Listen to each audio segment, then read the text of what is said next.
የፌደራል መንግስቱ የሀገር መከላከያ ሰራዊትን በትግራይ በኩል ማንቀሳቀስ ማሳለፍ አይችልም ካለ የቲፒኤልኤፍ ሰው ይሄ ሰው መልሶ በጀት መጠየቅ ይችላል፣ ነዳጅ መጠየቅ ይችላል፣ ከፌደራል መንግስቱ ሰርቪስ መጠየቅ ይችላል። እስኪ መልሱልኝ በመዳሊያ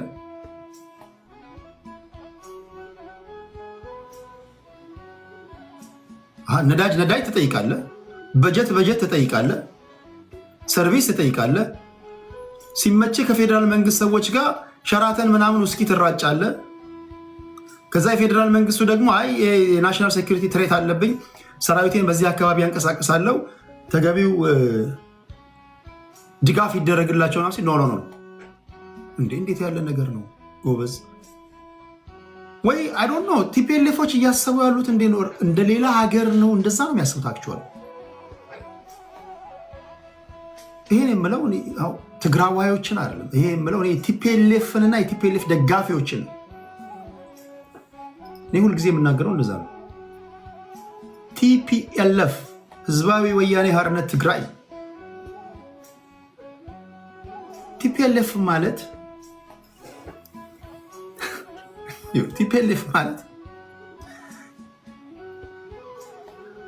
አንድ ዘፈን ታውቃላችሁ? ጭር ሲል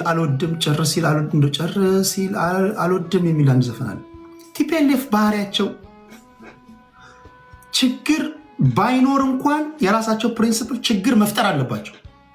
ሶዛት ሁልጊዜ ችግር እየፈጠሩ ያን ችግር ለማጥፋት ህዝብ እያስተባበሩ መደባደብ ካለባቸው እየተደባደቡ ፎከስ እንዳታደርግ አቴንሽንን እየወሰዱ የሚዘረፉ ወርቆች ምናምን ካሉ እዛ ላይ ኩዌሽን እንዳይደረግ፣ ወንጀለኛ ሰዎች ካሉ የትግራይ ህዝብ እንዳይጠይቅ፣ ልማት የትግራይ ህዝብ እዚህ አካባቢ ለምን ጎደለብኝ እንዳይ ጥሞና የሚሰልብ ነው። በዚህ ወይ ነው የሚኖሩት። ይሄ ፓርቲ ደግሞ እየከሰመ የመጣው ከዚህ ቀደም ያመሃኝባቸው ነገሮች ነበሩ፣ ብዙ ነበሩ። እኛና እነሱ የሚላቸው ነበሩ። አሁን እነዛን እያጣ ምናምን መጥቷል። አሁን የሚጠይቁ ትግራዋይ ተፈጥረዋል። አሁን ለምሳሌ ቲፒኤልኤፍ ከምን ጊዜም በላይ የተዳከመበት ጊዜ እንደሆነ አብዛኞቹ ትግራዋዮች የሚናገሩት የሚሰጡትን ትንታኔ መስማት ትችላላችሁ። ይህን ካልኩኝ በኋላ ግን ለነሱ ደግሞ ፌርነስ የሚያነሷቸው ፌር የሆኑ ጥያቄዎች አሉ።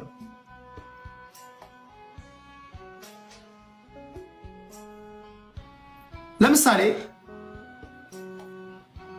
የምዕራብ ትግራይን ጉዳይ የፌደራል መንግስቱ ወደ ነበሩበት ይመለሳል ካለ የፕሪቶሪያው ስምምነት እነዚህ አጨቃጫቂ ቦታዎች ወደ ነበሩበት ይመለሳል ወይም ደግሞ ከተስማሙ ኬንያ ላይም ሳውዝ አፍሪካ ላይም በነበራቸው ውይይት እንደዛ ተባብለው ከሆነ አንዳንድ ሰዎች መጀመሪያ ወደ ነበሩበት ግዛቶቹ ወደ ነበሩበት ከተመለሱ በኋላ ነው ይገባኛል ጥያቄ መነሳት ያለበት ይላሉ። ሁለተኛ በሻዕቢያ በኩል ድንበር ጥሰው ገብተው ካሪኩለም ቀርጸው የኢሮብ ማህበረሰብን ወስደው እያስተዳደሩ ያለው የኤርትራ መንግስት እያስተዳደረ ከሆነ የፌደራል መንግስቱ ጣልቃ ገብቶ ይህንን ግዛቶቻችንን የማስመለስ ኃላፊነት አለበት። ጥያቄው ትክክል ነው። አሁን ተግባር ላይ ደግሞ ልትመጣ ስትል ይህን ተግባር ደግሞ ራሳቸው ሲከላከሉት ደግሞ ታያለ። የፌደራል መንግስቱ ለምሳሌ የኢሮብ ማህበረሰብን ወደ ነበረበት ልመልስ ብሎ ሰራዊት ላይ ያንቀሳቀስ ሲል ኖ አታልፉም ይላቸዋል።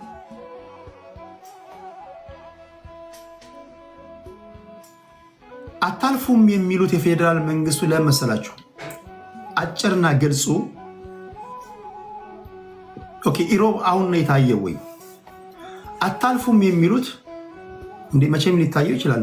የፌደራል መንግስቱ በማንኛውም ሰዓት ላስለቅቅ ካለ አንተ ተለቆ ግዛቱ መመለሱን ነው እንጂ ወይ አንደኛችን ኤርትራ ይሆናል ካልክ መብት ነው። አሁን ነው የታየ ምን ማለት ነው? የፈለከው ግዛቱ እንዲመለስ ነው። ሚስጥሩ ቀላሉ ነገር መሰላችሁ አሁን ቲፒኤልኤፍ አካባቢው የጦርነት ሜዳ እንዳይሆን ምናምን ስለፈለገ ሳይሆን ከሻዕቢያ ጋር አሊያንስ ፈጥረዋል። ቴክኒካሊ እየተናገሩ ያሉት እኛን አልፋችሁ ከሻዕቢያ ጋር አትደባደቡም እያሉ ነው የቲፒኤልኤፍ ሰዎች። የፌደራል መንግስት ከሻዕቢያ ጋር የሚዋጋው እኛን ከጨረሰ በኋላ ነው፣ ወይም ደግሞ እኛ የሻዕቢያ ጋርድንን እያሉ ነው። በሌላ አባባል እንደዛ ነው። ጭምቅ ሀሳቡ ያ ነው፣ ሚስጥሩ ያ ነው። ወደዛም ወደዚህም ማለት አይጠበቅብህም። ሆድ ዙሪያ መሄድ አይጠበቅብህም። የፍሮንት ቪው ሳይድ ቪው ምናምን ካልኩሌት ምናምን ማድረግ አይጠበቅብህም። እንደወረደ በቃ አሁን ወደ ገደለው ስንመጣ በቃ በጨዋ ቋንቋ ነግረዋል። ይነዋት አንድ ነን ብለናል። አንድ ነን በቃ ሻዕቢያን አትነካም እኛን አልፈ። ስለዚህ እኛና ሻዕቢያ አላያንስ ፈጥረናል እያሉ ነው።